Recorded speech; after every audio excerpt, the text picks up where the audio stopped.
Welcome to our first session since a long while on the situation in the Middle East, the war in Israel and Gaza.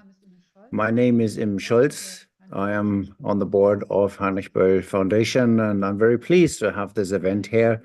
And I thank my colleagues for organizing and taking part. The brutality of the attack of Hamas and the bombardment that followed suit and the high number of victims which lead to a more and more difficult supply situation, although the opening recently helps to ease this. How to get to a political solution that bears a future for Israel and Palestine is the difficult question that we want to address today and answer, if possible. And with that, I'd like to give over to Böll-Global, who will take chair and facilitate the meeting. Welcome to our session, Global, for the on the perspective of the people in Israel and Gaza. I will facilitate the event today. I'm happy to have you all here. Welcome, and thank you, Imme, for the welcome. We appreciate this, and also I'd like to take opportunity to explicitly thank our teams in Tel Aviv and Ramallah, who are passing through very difficult times in their pain and suffering, and we have greatest of appreciation that for the work they deliver under these difficult circumstances. And the same applies for our partners in the civil society in Israel and Palestine. Together with them, we stand up for the rights of democracy, of women, of feminists, and human rights. We stand by you, and that applies most of all to our partner organizations in Gaza who are having difficult times, who have lost relatives and don't know how things will go on. We pay solidarity with you. 7th of October shuttered all of us. Since then, we have a complete new situation, and many new and old debates have popped up in the past 2 months, have polarized discourse. The attack of Hamas to Israel and the following war in Gaza have caused massive suffering.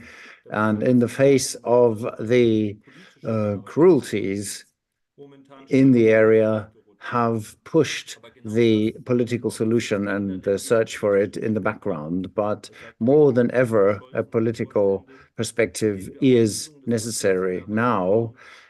Solutions that will allow Israelis and Palestinians to live self-determined and independent. An important first step in this is understanding and listening to the other side. For this, we need voices and analyses from on-site. And this is what we want to provide today. And this is why I'm very happy to welcome my colleagues from Tel Aviv, Ramallah, and Beirut here today to talk with me and us.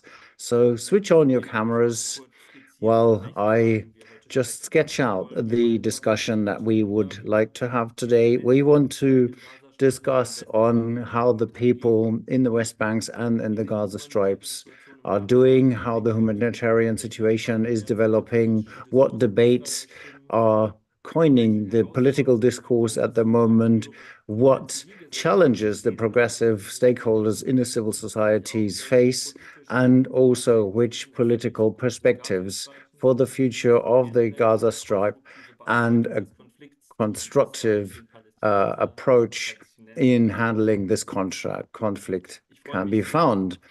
I'm very welcome our panelists today. I would like to start with Claude Weinberg.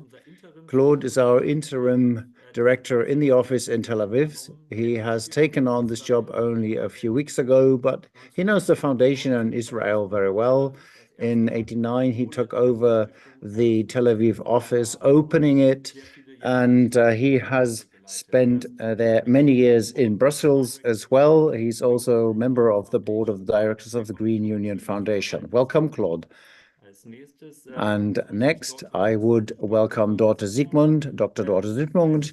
She is director of our office in Ramallah since 2021. She is responsible for Palestine and Jordan. And before, she worked as a consultant for the Initiative of Humanitarian Human Rights in Missouri and Brot für die Welt. She's also an associate scientific member in the University of Munich.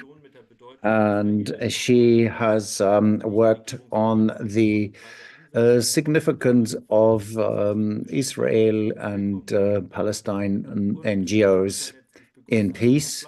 And finally, I'd like to welcome Anna Fleischer. She's director of our office in Beirut, which is responsible for Syria as well. She coordinated the Syria program before, and before she came to Heinrich-Böll, she worked in Lebanon for a women's rights organization. She's a political scientist and studied in England, amongst others. Welcome.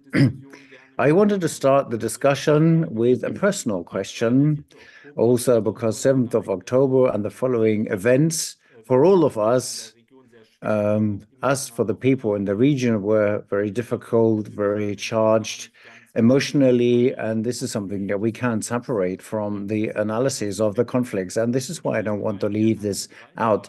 I'd like to ask all three of you how you see the October 7th and the events following it, and just as a start, maybe Claude, you would like to take the floor. How did you go through this? On the 7th of October, it's a Saturday, I was in Heidelberg in Germany, and I switched on the radio, I think 8, 9 in the morning, and then I heard the news that something was going on in the Gaza Strip, and that is how I took it up. And only in the course of the day and the next day, the dimension of what had happened became clear to me.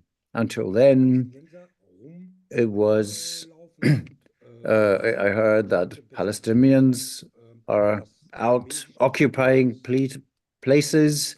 The army is not reacting, nothing is happening. That was discomforting. And after that, my brother called me and said his daughter, who lives down there, is okay. Her husband, who's a policeman, on Sunday night came home and had lost 22 of his colleagues. And this is how slowly the dimensions of what had happened emerged in my mind. And I started to get a clearer picture, and I started to call my friends and ask what was going on, what were the injuries, and so on. And then it became quickly clear to me that this was going to lead to massive reactions on behalf of Israel. And since then, I observe, I listen. As I said, I was a bit of a pensioner, and as a pensioner, you have the luxury of being able to move slowly.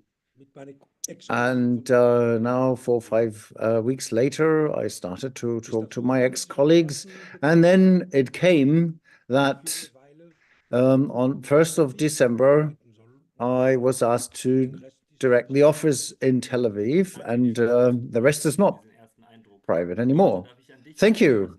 And daughter, maybe I can pass the floor to you. What happened to you in the past 2 months? Well, thank you. Our office is in Ramallah, the city with the official seat of the Ottoman office with Mahmoud Abbas and the ministries. It's a very busy small city, and social media quickly spread the news on the attack. We had the detonations of the rockets of Hamas.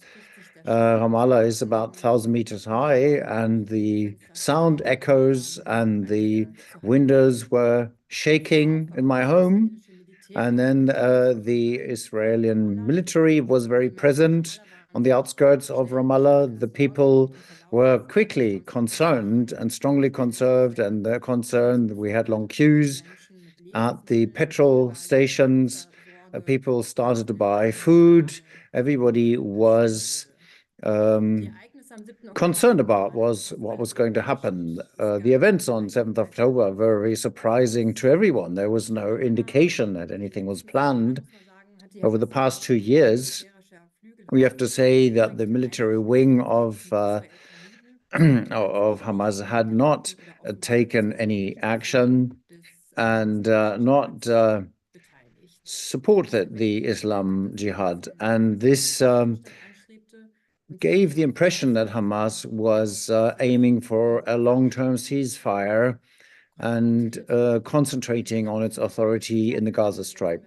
We have to say that the safety situation in the West Bank in the months before the 7th of October was volatile. There were a number of different scenarios discussed by the civil society. One of the outstanding ones was that many were of the opinion that we were shortly before a third intifada. The fear in the Gaza Strip was already very high before that. As a team, we were in contact with our partners there who, due to the violent escalation and the experience of war in the past year, were very concerned. And in the days after that, after the start of the military operations, the streets were empty, and violence at night between settlers and the Israeli military and Palestinians on the other side. And on 10th of October, I had to leave the West Banks as well. Thank you, daughter. And well, it helps to get this personal impression. Anna, you probably were in Beirut observing the development. How are you? Well, actually, at the time, I wasn't in Beirut itself. I was in the mountains, a bit far off, because I had visits from my family from Germany. So I wasn't physically far away only, but mentally as well. And initially, I couldn't really understand what was going on, and I didn't see the seriousness of the situation directly on Saturday.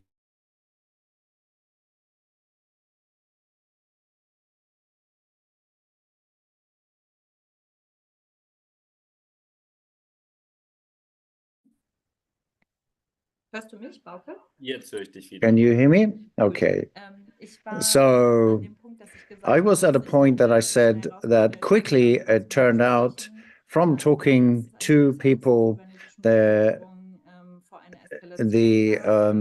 population was scared in the south of Lebanon, where there had always been fighting going on. So there was fear of escalation there. And the question was whether Hezbollah would get involved in the attacks. This did not happen at this instant, but the situation was directly destabilized also in the perception of the people there, also in the perception of our team members in Beirut as well. Everybody was in fear. We have to say that Lebanon is in a very difficult governmental, financial, and economic crisis. So the country is in multiple crises, and there is a lot of pressure and suffering in the population due to all these crises, and then the fear of a military operation and escalation was put on top of that. And since that, there is a tense calm, I would call it. There's active fighting going on the south of the country, and we see a split in the country, really. I was last week on site, and there were different realities in Lebanon, which is always the case there, or often, but now it is very characteristic to see the different characteristics. We'll come back to that in a minute. And it is very tense. It is very fearful, the situation. I have to say that. Thank you, Anna, for that impression, for all three of you. 2 months have passed since 7th of October, more than that, actually. And the focus has shifted a little bit. And lately, also the humanitarian situation in the Gaza Strip, the high numbers of fatalities caused by the military operation of Israel. And that has come to the focus. So, Daughter, I'd like to ask you if you could detail this out a little bit. Of course, we have heard a lot from the media, but it's surely helpful to zoom in. How are the people doing? What are the biggest challenges at the moment? It is many, so maybe you could just try to sort things out a bit for us. Yes, lots of aid organizations are talking about a humanitarian disaster. The civil population is strongly suffering. 1.7 million refugees inside the Gaza Strip who not to a certain point, but who are moving back and forth, trying to move to safe places. But we have to assume that there are no safe spaces for the civil society in Gaza Strip at all. The authorities talk about 18,000 fatalities, and a third of them being children. The people are strongly traumatized. We have a lack of food. The aid organizations talk of hunger. We have a lack of water preparation, and the medical supply is a disaster as well, more or less. Life in Gaza Strip since 16 years has been subject to blockades, and the Israel government have been blocking the outside and closing the borders of Egypt, closes the southern border mostly at the moment. And since the power takeover in Hamas since 2007, the people are suffering under the regime there.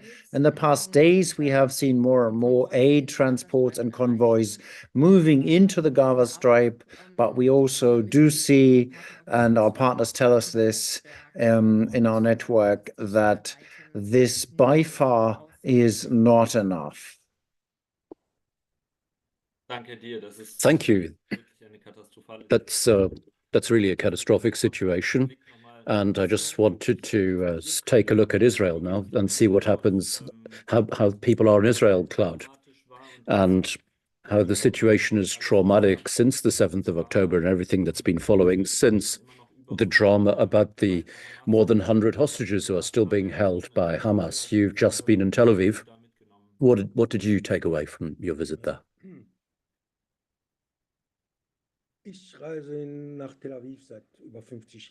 I've been going back and forward to Tel Aviv for the last 50 years. Tel Aviv is a loud, lively city in which you can feel safe. And, you know, it's always in movement. On the 1st of December, I arrived in Tel Aviv, and I was there for 5 days, and it was extremely silent. there was a lot of sadness, and you could go onto a cafe terrace and sit and talk, which normally you can't really manage to do. Normally, you hear children in a way that you didn't hear them before. My children grew up there. These are noises that you never quite hear.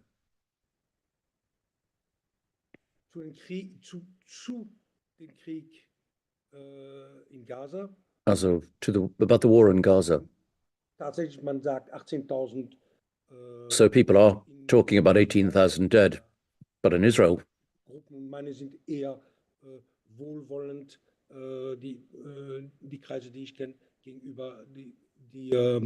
but the people in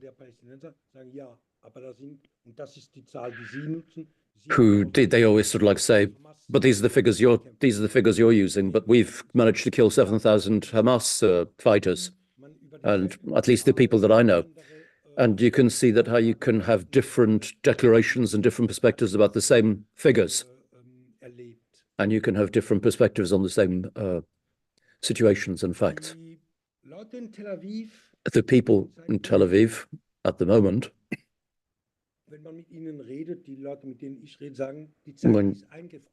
when you talk with them and they say time is frozen still, nothing's happening. There's no mourning. And sometimes you just, and they sort of like say, tomorrow's only going to stop and we get all the hostages back. That's one of the conflict lines that exists at the moment in the circles that govern Israel, and a part, not to say a big part, of the population in Tel Aviv. I don't know about the rest. I was only there for 5 days. And before I tell you something general about Israel, then I've got to be there for a while, and that all takes its time. Thank you, Claude. And we'll try to go into more depth when you can tell us something more about Israel afterwards. And so Anna, then, so if we're talking about the time before the 7th of October, and Lebanon is always worried about an escalation of the war, an expansion of the war, and an involvement of Hezbollah. What are people concerned about that? People were most worried in Lebanon about the involvement of Hezbollah in the conflict before the group, the leader of the group talked about it before his first declarations. There was a lot of tension, and people had already packed their cases, and they were waiting for him to call people in Hezbollah to get involved in the war. But then his discourse or speech was rather surprising, because he said that the Hezbollah didn't know anything about the attacks that Hamas had carried out on the 7th of October, and this was a pure Palestinian thing. And so he left it. So this was different to what we would have expected. And then the other point that we were able to observe was that his argument was that the Hezbollah has already been involved in the war for a long time. He didn't call people to war. He said, we're already in a war. And so there's already, more than 100 fighters of the Hezbollah have fallen since the 7th of October. Since Hezbollah's strengthened their hold on the south of the country, they're supported by Iran, which is famous for the fact that they never really say how many fighters have been killed, and whether it be in Yemen or in Syria, Hezbollah are already fighting in these zones and conflicts. So this is normally a zone in which people don't usually talk about such figures. So 27 civil members of the civil population have fallen, and also a soldier in the Lebanese army. So that is a further escalation of the conflict that we've been observing. But there are also different narratives. So the Hezbollah said that they have more than 100 people dead. And The Israelis talking about 11 dead, of whom 7 were soldiers.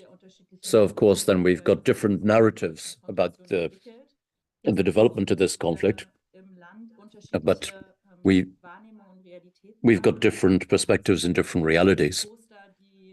We've got posters that have been stuck up, and when you can see, we don't want any war, but nobody signs them. And that's a campaign which has been intensified over the country. And so there's this clear narrative that we don't want any war. And yet at the same time, several tens of thousands of the south of Lebanon have fled from where they were because they're being hit by rockets. There's also concern about targeted attacks on journalists. There was a Reuters journalist who was hit by an Israeli rocket strike. And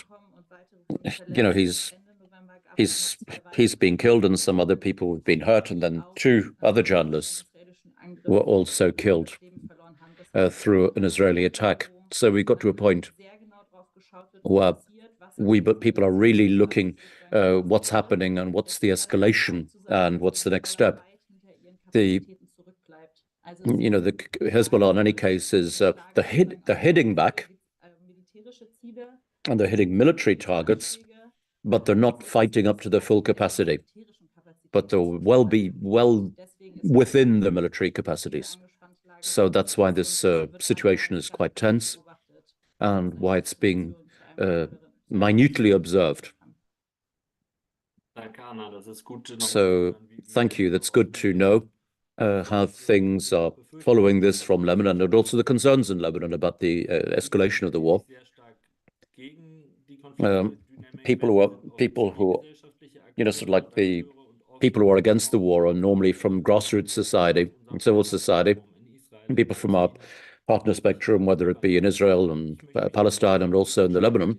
So I would like to go into a little bit more into the debate on this, and also the challenges that the civil and grassroots society is facing at the moment. Claude, maybe we can start with you. I can always find it difficult to understand how is the progressive civil society at the moment in Israel. They're in a dilemma at the moment. Until the 7th of October, a lot of people, you demonstrated bitterly against the Netanyahu and his justice reform. And since the 7th of October, of course, the justice reform doesn't play a big role anymore. And can you tell us a little bit more about how these civil society players are handling this situation, and what challenges are you facing? And are you criticizing the government, in particular Netanyahu himself?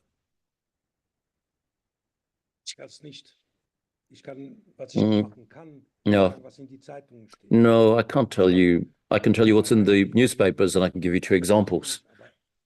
Personal examples, but real examples. A lot less than I couldn't tell you as much as if I'd been here for a few weeks. The people who I talk to, they've been frozen in a shock situation. They're traumatized. They can't. They've no words to describe things. But what does come out is the conflict with Netanyahu.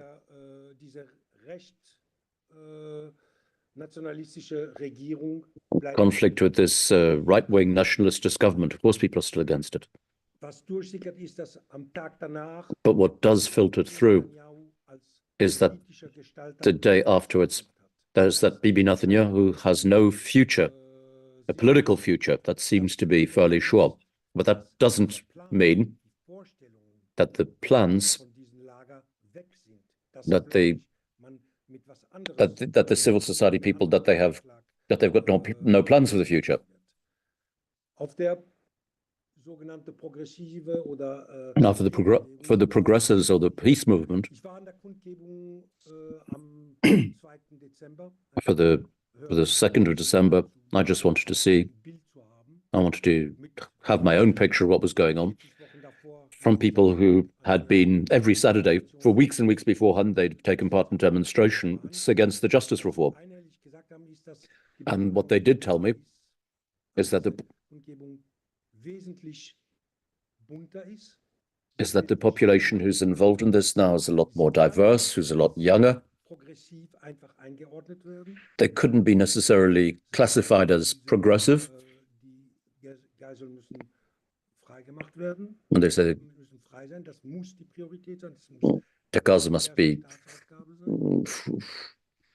that must be the first state priority.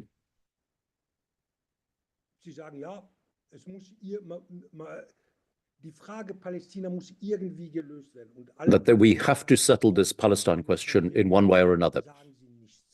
And but they sort of like, but it has to be settled.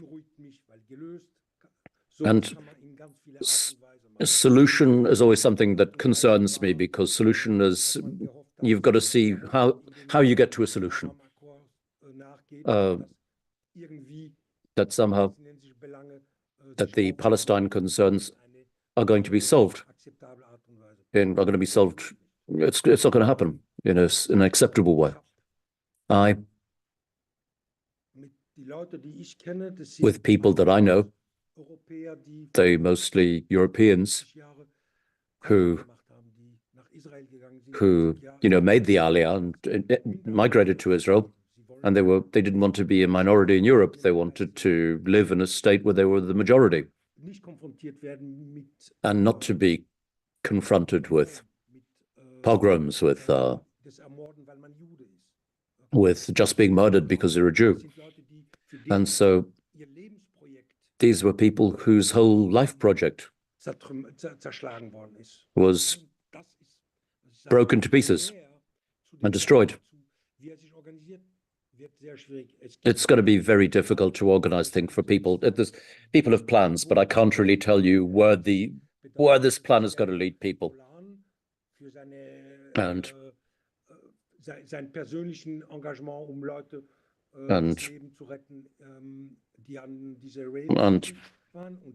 people wanted to save lives of people who were at the rave party. He was a member of Meretz. He's 60, 61. He's a high-ranking military person. That's one person would have planned, but where it's going to lead is another thing. And how long the pathway is going to be, I've got no idea. I'm just overwhelmed by it all. Thank you all the same. I have the impression that even if it's only from the newspapers,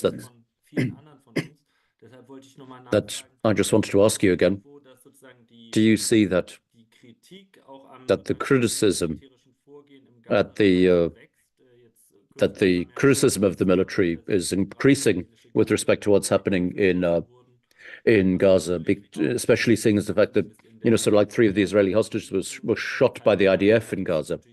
And you can see Haaretz, of course, you can see that there's increasing criticism in the newspaper about where it's all going and what's the political objective this operation has. You can see this from the Q&A, or within the military spectrum, or within the military spectrum. Is there more resistance, or is there more criticism, or has things remained stuck in time since the 7th of October? No, I don't. I do believe that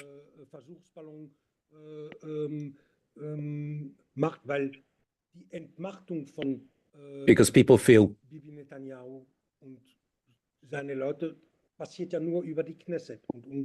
and if Bibi and his party are going to lose power, it's only going to happen through the Knesset, and you need a majority of with 61 votes. If you think that part of these groups that don't feel legitimate because they're going to have to vote with the Palestine votes in the Knesset. This is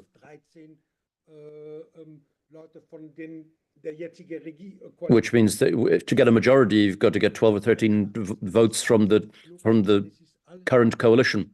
So it's not going to happen at the moment. But there are priorities at the moment. Priority number 1 at the moment is to get the hostages back. Priority number 2 is how we're going to weaken Hamas so much that we're going to not going to be bothered by them for a significant time, or that they're not going to be relevant for the Israeli society. Everything else is so speculative. I can only try to confirm my own hope, or to confirm the concerns of my own near relatives and family.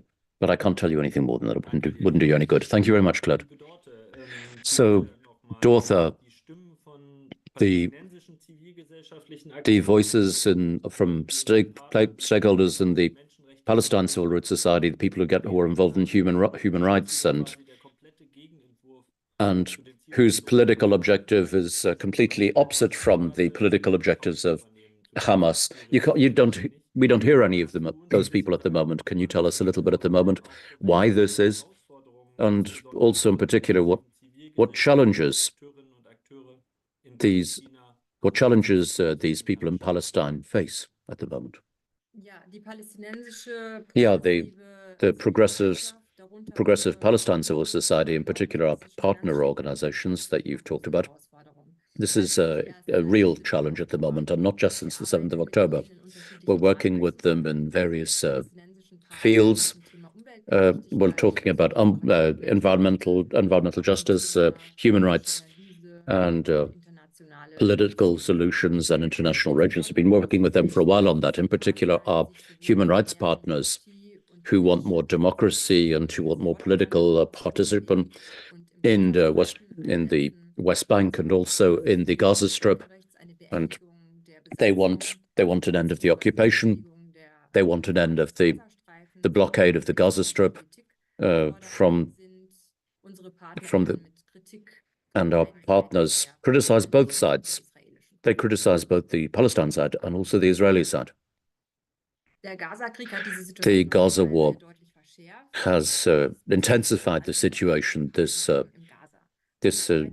involves our partners in Gaza when they sort of like meet with women's rights organization, and they've got training for journalists and stuff, and organization when we've got young people and young adults, and also organizations who are involved and interested in environmental justice. In the context of the war, all of the people in the Gaza Strip are all thinking about fleeing. Their offices have been destroyed, their living space has been destroyed. Some people have also been killed, and also the target groups have been affected. We have some contact with them, but the contact is always broken off because the telecommunication system is rather unstable. They're a lot in doubt, and they're more and more concerned about the further development of the war. We are also very worried about the international discourse. That we've also seen this over the last few. And sort of like aid and help is also very elementary, but also there's an international discourse in the discussion, that is involved with the development help and human rights organizations. In the German discourse, we're talking about freezing money for development, and our partners on the ground over there are also hearing this, and they're very concerned and worried about what this means for the future, and in particular for the development of human rights within the Gaza Strip. And when we look at perspectives or prospects of the future, we're also talking about prospects and strategy for the time after the war, and hopefully as soon as possible. But for the time afterwards, this is going to be human rights work, and it's going to be very important. Yes, you've mentioned the human rights, and you've said the challenges that we are facing, and that takes us over to the political perspectives in approaching the conflict. And conflict solution as I'm convinced of, should be the basis of the international law and the human rights, which are a challenge at the moment. And Dortha, that's why I'd like to ask you, how do your partners in a civil society see this? What's the value of the international human rights, and how can it be enforced? Well, our partner organizations see the international standards and mechanisms for these war situations as very high.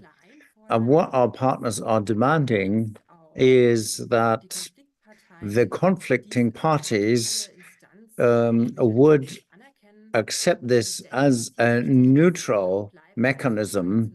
And what's very important is that on the international side, the international side supports these international standards and ensures that they are adhered to. Altogether, over the different decades, we can say, maybe starting from Oslo, we have to say that the management of the conflict has taken place, but it's not, as the partners would say it, struggling for fundamental rights in the sense of the solution for the conflicts. They wouldn't say that was successful, and there is a strong desire amongst our partners to move to a helpful perspective, not just to finish the war on an international level, but for a just solution of the conflict as a whole and the Middle East conflict in its totality. Thank you for that explanation. Let me shift over to Lebanon. And the conflict, of course, has triggered strong controversy in the whole region, partly in the whole world. That is something that we have felt in our office, beyond the region for sure. Maybe you could give us a zoom into the Lebanese debate. And you've said there were posters against the war. What is the criticism in the civil society or against Hezbollah and its actions, which is responsible, if it were, to get into the war and harm civilians as well? I'd be interested to have your view. Well, it is a complex issue because the country is at war with Israel for decades. So there's not a link between the criticism of Hezbollah and peace with Israel. We don't see this link.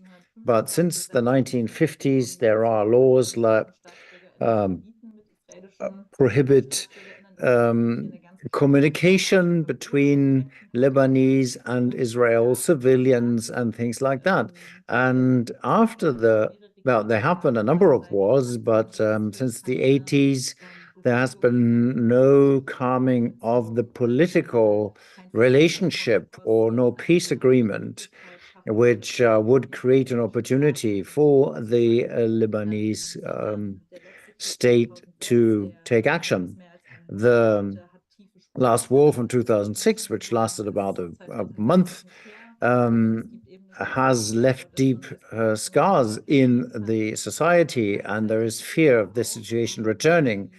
And at the same time, we realize that the Lebanese military is not able to defend Lebanon, and this leads to a difficult situation on the milites, on the Hezbollah milites, who have lost a lot of credibility in the last years. And they have been able to recover grounds in this respect since last October. And that is going to make it very difficult to raise critical voices against Hezbollah. In the near future, in the next years, there has been discussions within the Lebanese civil society on how to restrict the political power of Hezbollah, because they are a powerful force who go beyond all instruments of the state, even if it's not so visible from the outside, but they have a strong political power and As far as I think, in the past 2 months, they have established this and strengthened it. The problematic discussion in Lebanon is on how can an army, which is as down as the Lebanese army, which is dependent on payments from abroad to supply their soldiers, how can they protect the country in any way? And this shows that the credibility in Hezbollah in times of war is high, and that is, of course, going to endanger the progressive voices. For example, a partner of Heinrich-Böll-Stiftung has been killed, supposedly by Hezbollah activists. It hasn't been cleared and clarified, which is something that is characteristics. So it's not only the explosion in 2022 in the port, there's lots of assassinations that are not cleared up, that are not clarified. And the partner who lost his life was a critical voice against Hezbollah, and these movements that stand up against Hezbollah, against the fundamentalistic values, will have more difficult times in the future due to their increased credibility. Thank you for remembering Lokman's Liegen. That's a very difficult context, and it's difficult to speak up. Claude, may I ask you for a very small comment? In the German debate, the mantra is talked about a regional extension, and that's, of course, everybody wants to stop that. What's the view in Israel? How much fear is there of Hezbollah getting involved in the war, Iran and other regional actors taking sides and getting active? For Israel, it's an existential threat. Should such an extent or extension of the conflict take place, the official statements that I read sound like, we are not afraid of this, we can confront this. I hope so, but I would imagine that this has a human perspective that may be a bit different, that may be coined with some fear. Okay, well, as I said, only the very small circle of people who I have been in direct contact with so far, for them, the statement is a bit different. They say it is inevitable that Hamas is beaten. They're not talking about destruction. They are as realistic as that, saying that something that is ideologic in every breath can't be get done away with militarily. But they say that it has to be damaged militarily so far that nobody in the region will dare to challenge us. That is the trust that people have in the army, that it can do that, and there is such trust in the US presence. That is, I think, the subtext to it. They are disappointed on how careless some people in the government body have handled the apparently existing warnings which have been around that something is brewing with Hamas and Gaza. The trust that the army can manages is not gone, at least not from within the people that I have been talking to. Of course, there's small stories. People that I know who have children who were thinking on how to get through the army in order to get too much up to the front line until 7th October. These adolescents see things different now. They think, who could get into the elite forces?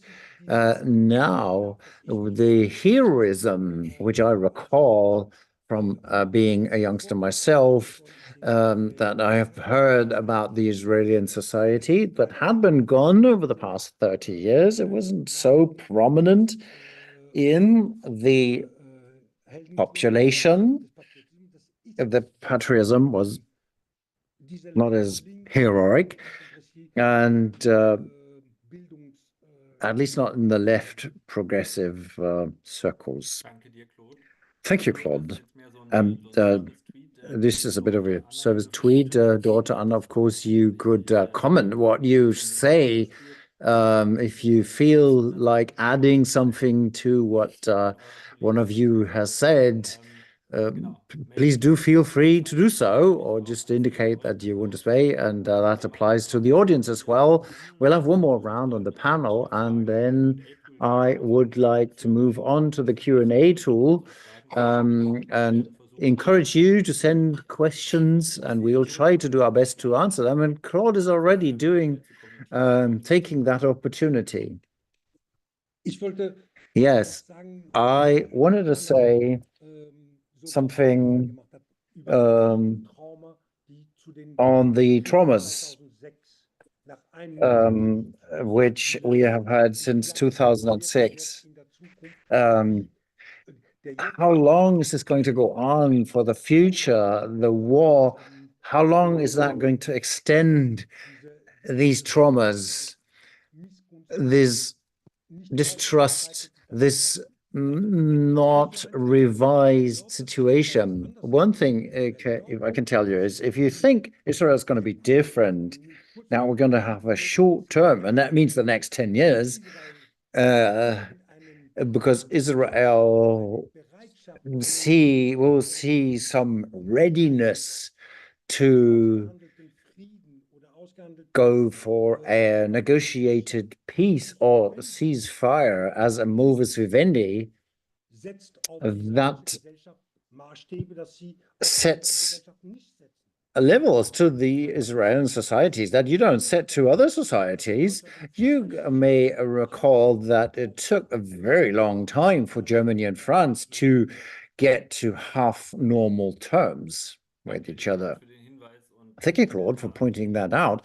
And indeed, we are living through a trauma which will be lingering on very long, possibly in both societies. We, as far as we can, wanted to look at possible political solutions. And I would like to zoom into this and start with you, Anna. The conflict, of course, has a regional dimension. I would say there's rockets from Hezbollah from Lebanon. There was firing from Syria. From Yemen, there have been individual rockets fired. And there is hope, of course, that in the solutions, regional stakeholders could provide a contribution. Qatar, for example, although it had an ambivalent role funding Hamas, but in the negotiation with the hostages, they have helped a lot. Anna, what do you think? What role could Hezbollah, Iran, the Gulf states, other regional actors take in finding a solution to the conflict? And what readiness to do so do you see from where you are? It's not in the interest of Hezbollah to be a diplomatic party in any way. The dynamic of the conflict between Hezbollah and the Israeli army, we have this escalation narrative which needs to be kept up, which is what we assisted over the past weeks. And the soldiers, the UN soldiers who are in the so-called UNIFIL mission have observed this and documented, and there have been fights going on back and forth, following certain logics prior to the 7th of October that were risk of escalation all the time. It's very difficult to address these different stakeholders regionally now. They have their individual interests. Saudi Arabia, for example, was in negotiation with the Israeli government for normalization, and the Mohammed bin Salman had said, the king said they could move on after the end of the war with these negotiations, which is something that has irritated many people in the region. because we have to say that the role of the states there is difficult to see. It is very little positive support that we have. I think the role of Qatar is rather an intrinsic motive. There's a lot of criticism in the position of the West that is put forward quite generally. And the position of Germany is criticized also. And I think it's important to involve regional actors, but the question is how this could really be done. I think the American government has made clear, the administration had made clear that they don't want an expansion. There was massive ramp up of arms around the Gaza area, so showing that we are here should it happen. And so this is rather a question, and I think there's little stakeholders in the region who really would like to take up a major role. We're looking at to see how the Sisi is going to change the border, and the different Arabic leaders have provided little productive input over the past decades in moving towards a solution. This is not to be expected from Lebanon for sure. We don't have a government. We are in a government crisis for a longer period. We have no president. We only have an administration. So this is why there's not much to expect, as I've said, and contributions to calm down the situation. Well, that doesn't sound very optimistic. And I think perspectives are important factors that have to be factored in if we want to work for a political solution. However, daughter, I would like to turn to you, and in the face of the things that are going on in Gaza, more and more people are asking, how can there be a time after this? How can it be sure that the people will be able to live there in the face of the massive destruction? And what do you think has to happen for the people after the end of the war being able to live in Gaza and, of course, execute their right of self-determination and the security of Israel? That's a big question, I know, but maybe you could take some small first steps towards answering. What would you think are important points? Indeed, it is a very difficult and a difficult question, maybe a bit of an early question. However, it is yet important we ask this question. Our work here shows that it's very important to make sure that everybody feels secure, that everybody has their right of living.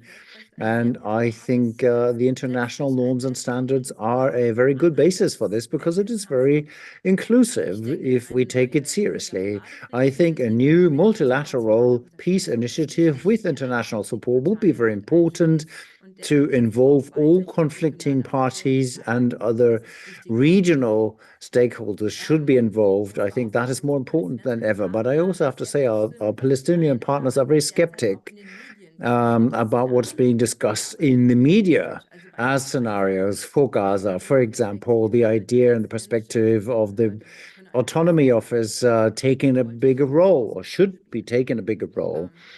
And many of the voices have been pointing out lately that we can't simply establish the authorities there.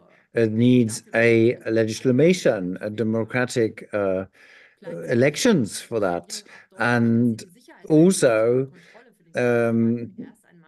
it has to be made sure that the safety and security situation for Gaza, which is what I can read from statement, they want to keep this up. The Israel human rights organizations that work in Gaza and Palestinian organizations and international observers assume that Israel will probably, as it seems to be showing, I don't have a crystal ball, but seems to be emerging that the buffer zones will be extended beyond the north of Gaza Strip, and supposedly this may lead to a permanent change for the people in Gaza towards Egypt. Many Palestinians see a just solution of the conflict and with their own rights, with their own sovereign Palestinian state. Maybe that should be the perspective, a Palestinian state on the basis of international standards. But that seems to have moved to the very, very far distant future. In our discussions, this becomes very clear now that many feel let down by the international community. And altogether, we have to say that the Israeli government rejects a two-state solution. So I'd like to talk to Claude about this point, but I just want to ask another question as well. Of course, this is something that we're discussing here as well about how can we imagine a possible future management of the Gaza Strip after we get rid of Hamas. And of course, we've got to have the people don't want Palestinian, we don't want to leave it up to the Palestinian Authority, which is maybe a good idea at the moment, but is there any management structure that exists there at the moment? Can you think of any possible process that reforms the Palestinian Authority, or can you take over authority? Or Claude Abbas? Yeah, of course, that's a very difficult question. One could imagine that, but I can't see any concrete steps down that path for the moment.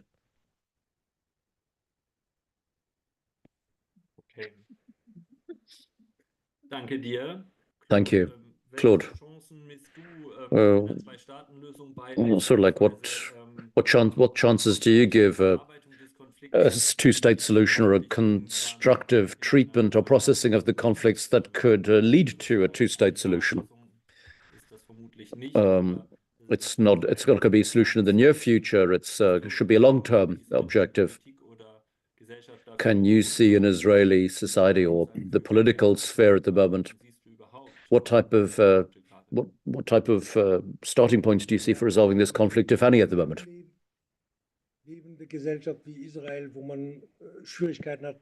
Yeah, in a society like Israel, it was already difficult for them to plan more than 6 or 7 months into the future before the 7th of October. Now to talk to them after the 7th of October about a two-state solution, you could always say, why not 2,600 as well? The conflicts before the 7th of October haven't been taken off the table yet.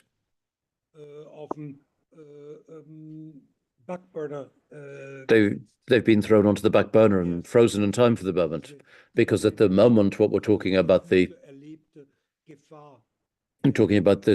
present danger at the moment and getting over that first.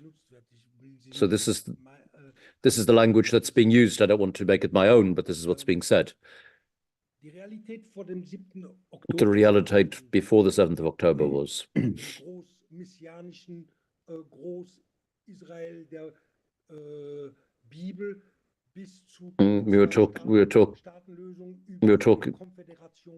were talking about the greater Israel, to a two-state solution, to a federation. All of the themes were relevant at the moment. People were talking about them, but as long as the Palestinians leave us in peace.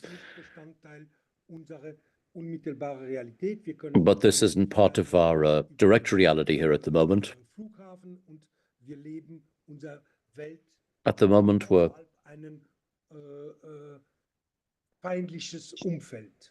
getting through from day to day and getting through a difficult situation for most Israelis. So as to two-state solution for the moment? Absolutely no idea. I don't know if you could win an election campaign with that idea at the moment. If people would say that, they're going to leave us in peace and we're going to do anything that they're not going to put us in danger anymore.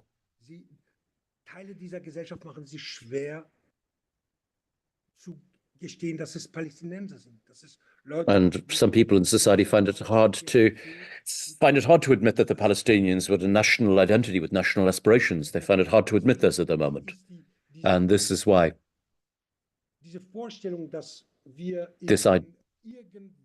this idea that we can get into a three-step process with and have a common market or have a union to from east to west. It's all well to talk about this in circles where brainstorming between five intellectuals. You can sit that down, and we do it already at the moment. We sit down at a table together in the Midwest and in the United States. But what is this got to do with our reality, with our daily needs, with sort of like children and parents and grandparents who are worried? And I would find this much too challenging. I don't have an answer for you.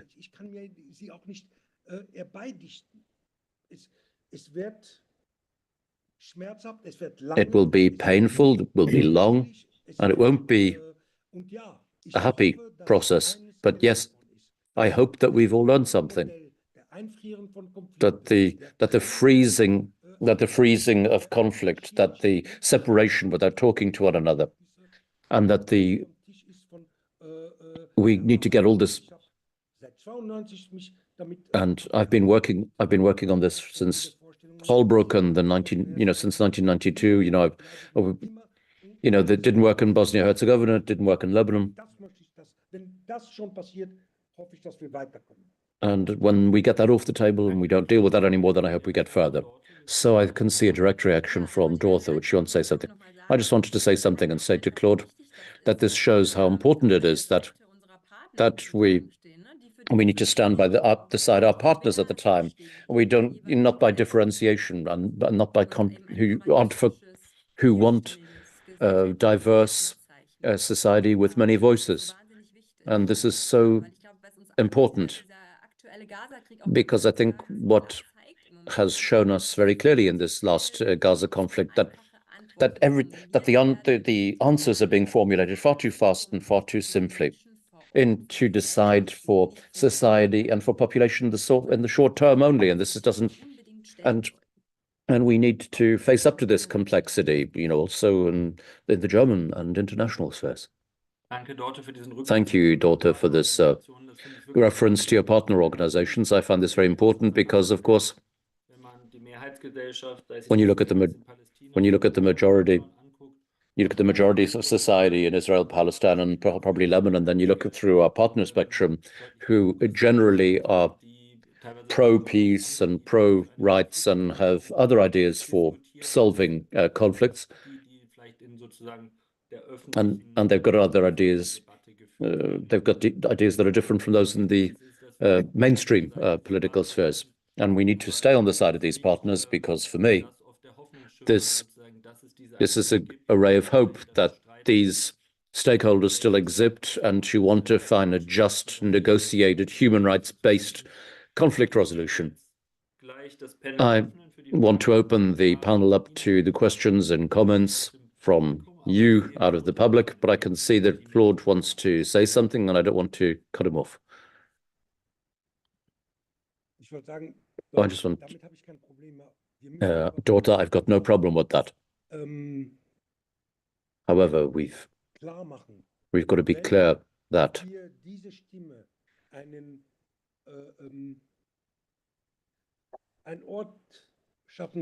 when we give a forum to these voices and where they can be heard, then we need to give more than these people a voice. We can't We can't just ignore the mainstream narrative.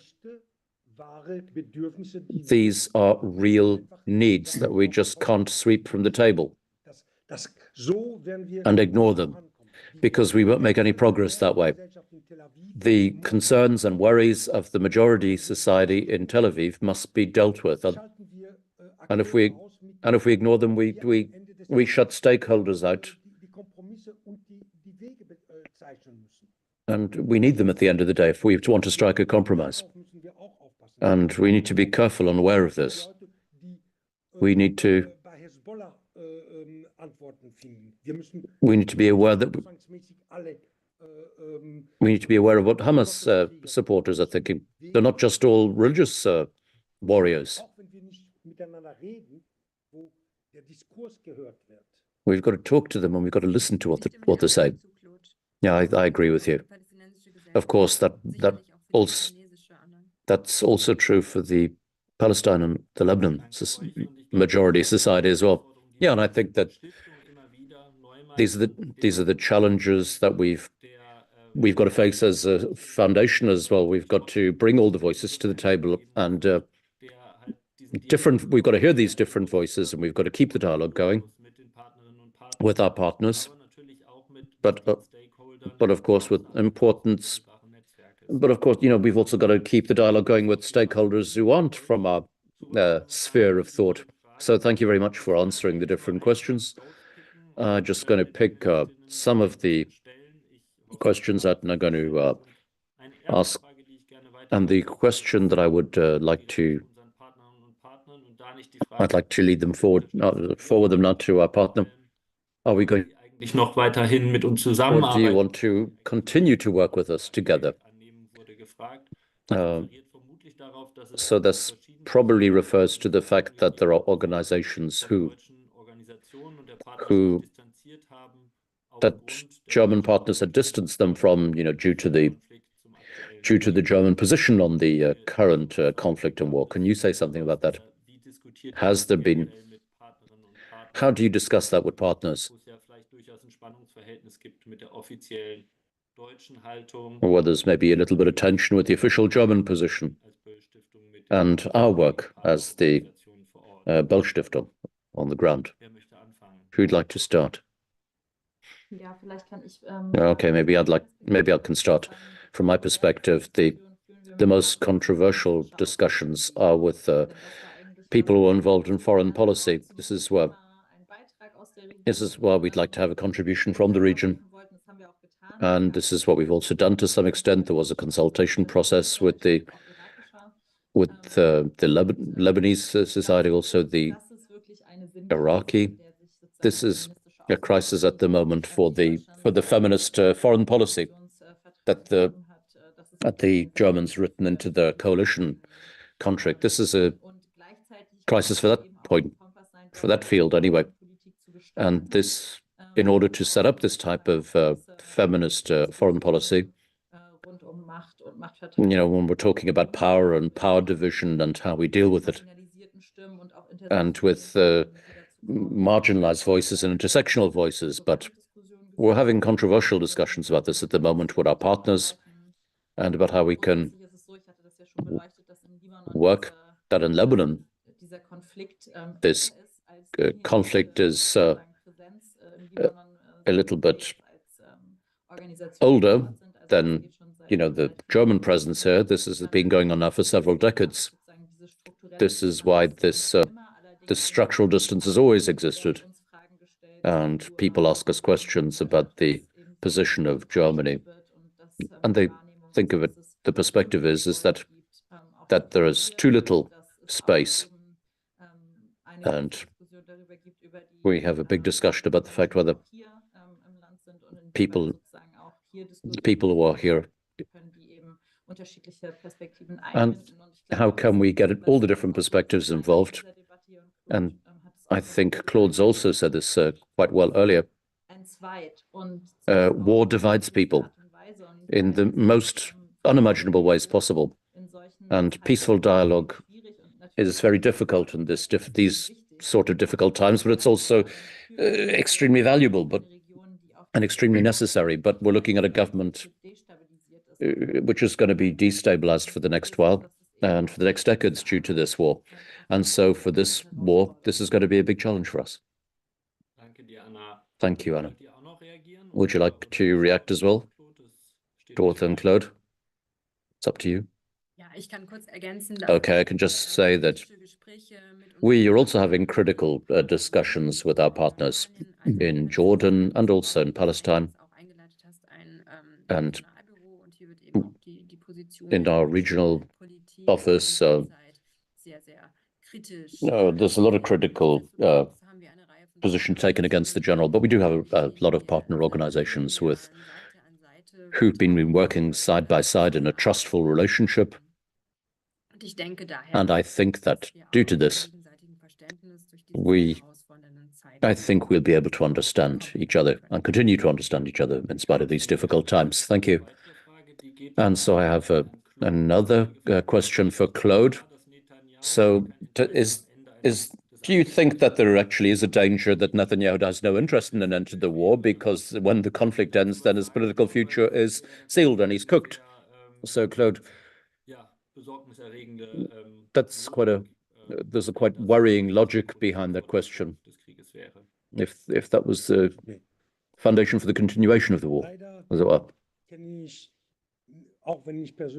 Okay. Even if I personally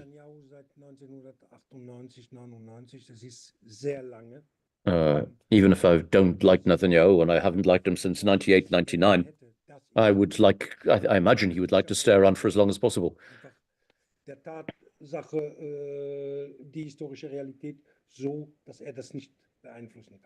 Maybe he can't influence things anymore. Maybe my problem is rather that when he's gone, and he will go, that this project won't be gone away, which is to half of the Jewish Israeli society, who they mightn't agree 100%, but at least they can agree with it. And this makes any perspective of how we can get further with this, and this makes any progress extremely complicated. That is all that I can say.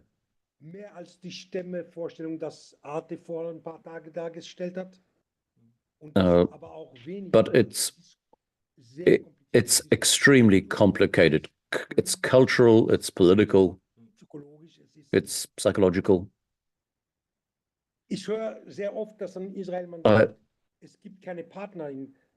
We hear very often in Israel that sort of like they say, so we don't have any partners in Palestine. And I'd like to say, well, where are the partners in Israel? Doesn't mean that there aren't any. So I'm not saying that there aren't any. I'm just saying that how do we identify them? How do we give them so much leverage that they become relevant for movements in this frozen in time reality? So if I've understood you properly, so in new elections, you wouldn't presume that there would be a majority in the Knesset that would follow a completely different course in this for these Palestine questions. Did I understand you correctly? You could see it that way. With the right-wing nationalist political side in Israel, then Bennett's going to come to the fore. He's a settler. He's got a clear idea of how big Israel should be and how it should be. In the middle, you've got people who are saying, yeah, you could, but they're not enthusiastic for a two-state solution. And then you've got Yair Golan and his people. But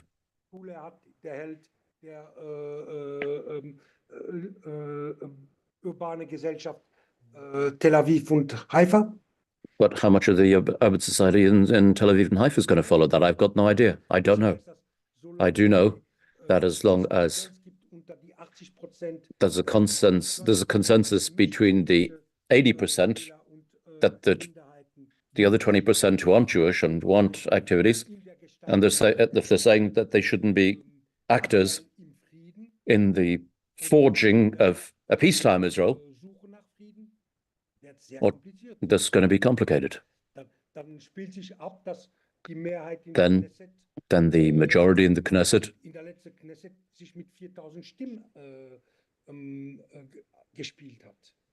the last majority was in the Knesset came down to 4,000 votes with the workers. If they'd gone with the Workers' Party,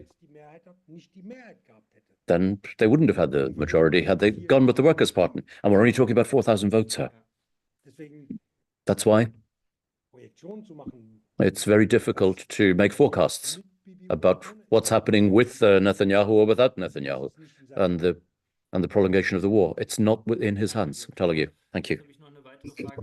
Thank you, Claude. And I have one more question for Daughter. It was noted quite rightly that up till now we haven't hardly touched upon the roles of the settlers, and the question on how the situation in the West Bank is, where the situation has tightened since 7th October. Can you say something?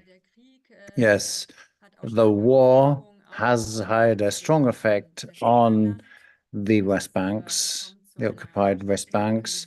We have a radicalization of settlers who are partly armed as well. And the political side supports so-called civilian militaries, which are staffed by settlers, and the Israeli military has many arbitrary detentions, as the human rights organizations call it. These are assessed this way because often the arrests are carried out without sufficient evidence or provision of reasons and neutral legal proceedings. And there is a strong military presence and operations in the West Banks, also in the so-called A-city areas, the cities like Ramallah, and violent violence. Yes, Daughter, I think this is a concerning situation as well that we have to keep an eye on. There are many, many more questions. I won't be able to address all of them. Probably we need more events of this kind, and we have hardly talked about the role Germany takes in this. So I'd like to take one more question from the chat and put it to all three of you as a last round, so to say, which is how can Israel and Palestine and the region support actors who work for peace, especially if they are getting under pressure by the other sides and their own governments. So that sounds a bit coined and directed at our partners. How can we support them as their situation is getting more and more difficult? And the question also, will German parliamentarians, do they do enough, or what should they do? Of course, a vast question, but maybe you could briefly give us your ideas on this. Well, let me start, if I may so. Provide a platform and listen and take their part on the Israeli side. They have extreme difficulties. They are severely armed, specifically concerning 7th of October, a lack of empathy. What they are being put through, be it true or not, is a different question. That is what is being said, especially the contextualization of the specific violence since 7th of October. They don't understand it. I don't understand it either, but they really don't understand how one can simply step over this and get to a general point assessment. The people I work with, there are certain things that are not negotiable, and they are universal, and it doesn't matter from which side you look at a conflict from. It has to be rejected. Thank you, Claude, and thank you for mentioning sexualized violence of Hamas, which is an important topic that we have to address here. Dorte and Anna, how should, from your point of view, how should peace activists be supported? Dorte, would you like to start? Well, I can only agree with Claude. What we should provide to them is solidarity and a platform, because they stand up for differentiation in the international discourse, where I do see an underrepresentation of the Palestinian view. In these past days and months, I would wish for a more differentiated political debate, and also like to give a voice to these more difficult, critical voices. It's very easy to listen to the loud voices from Germany and the international discourse, but our human rights partners have so much to say to this contract, and it is our job to give them a space where they can be heard. We will do so. Anna, well, maybe a plea to listen first and judge later. I think from our view, we have dogmatic red lines, and I've tried to illustrate the difficult situation Lebanon is in with respect to Israel, and this led to different attitudes coming from the situation. And so we should accept this complexity and not come with the dogmatic forms and contexts, but say, this is going on. What do we have to understand to develop an approach to a solution? And I think we have room to catch up. We have a way to catch up with, to come up with a more constructive involvement of our partners here. And this is why I can only agree to what my partners have said here, that we should reconsider our points of view. And I've pointed this out when I talked about the feministic foreign policy. How can the German debate look at these things in a more differentiated way to see how can we take a more shaping role with positive input for possible future scenarios, which, as we've heard in the discussion today, do not spark great hope. But I think it's very important to listen to this and contextualize this, and listen to the different views, and not using and disqualifying certain contexts, but really listen to it, understand, and talk. Thank you. Thank you to all three of you. I enjoyed the discussion very much, listening to you, to pick up what you've said, Leist, and you're quite right. There is a lot of work to be done. Also, even if the perspective is not too nice, it still provides me with a little hope to see the partners we have and the kind of work you do in your different contexts with these partners. Thank you for that work, and send our greetings to your teams in Beirut and Ramallah. We appreciate strongly the work they are doing under the circumstances they're in. I thank you for participating. I thank you and the audience for listening. And let me announce a follow-up session. We are going to carry on with massagation. If you want to assist that, it starts at 6 o'clock in the main live stream. So see you then, and hopefully soon again here in Böll-Stiftung. Thank you and goodbye.